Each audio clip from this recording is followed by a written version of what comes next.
Bienvenue dans cette série de vidéos où Raphaël, alias Jardin Bio Braille sur Instagram, nous accueille dans son jardin pour nous le faire découvrir. Depuis 2019, Raphaël partage sur les réseaux ses trucs et astuces pour gérer au quotidien un jardin bio, qui accueille de la biodiversité grâce notamment à une mare et des systèmes hydroéconomes pour limiter sa consommation d'eau. Il est également auteur de 2 livres. Le premier, Créer une mare dans mon jardin, et le second, Mes premiers carrés potagers. Avec Anouk, chargé de mission biodiversité à Eaux et Rivières de Bretagne, on est donc parti à la rencontre de Raphaël.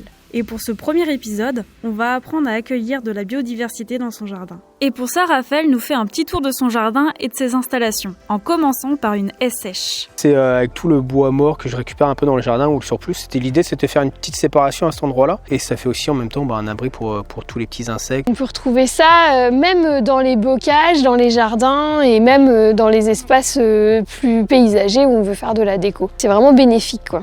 En fait, ce qui manque beaucoup dans le monde qu'on aménage, comme on l'aménage en ce moment, c'est des trous, des petites cavités, des petites fissures. En fait, dans les vieilles maisons, ou même dans le milieu naturel en général, avec le béton et le bitume, c'est des choses qu'on retrouve plus du tout.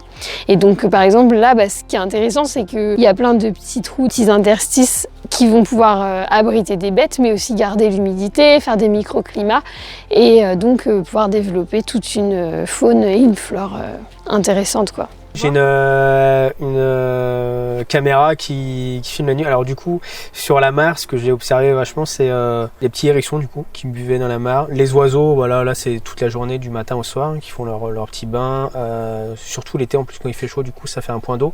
Elle a été colonisée très rapidement. Dès la première année, on a pu observer des gérisses. Il y avait aussi des libellules qui ont dû pondre la première année, le premier été. Nous, on avait vu les larves de libellules en fait sortir de la mare et du coup faire leur mue et puis après s'envoler. On était tombé le bon jour au bon moment, mais c'était assez extra à observer. Ouais. On avait vu des tout petits crapauds quelques temps après. Il y avait plein un peu dans le jardin, c'était assez sympa à observer aussi. Accueillir le vivant et en même temps avoir un potager qui produit, c'est pas du tout contraire. Le potager, il est très très riche. On va varier énormément les familles de plantes, donc vont venir des familles d'insectes différentes, donc vont venir des oiseaux. Donc un potager bio, sans produits nocifs pour le vivant, et en fait, il accueille de base beaucoup de biodiversité, quoi. Après, moi, les conseils que je peux donner, c'est prendre vraiment soin de son sol. Ça fait pousser des plus gros légumes, donc voilà. C'est de privilégier tout ce qui est espèces locales. Il faut quand même faire très attention aux invasives, ça c'est vraiment quelque chose de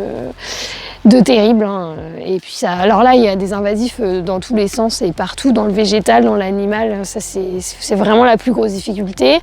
Et puis après, on peut essayer de créer un jardin avec plusieurs types de milieux. On va avoir un endroit avec une sorte de petite forêt, on peut avoir un endroit avec des hautes herbes qu'on fauchera pas, on peut avoir un endroit avec un muret de pierre sèche, une mare, voilà. Et plus on va varier, plus l'écosystème potager donc sera costaud et donc permettra au jardin de produire plus. Mais en plus de ça, on accueillera un plus grand nombre d'espèces vivantes.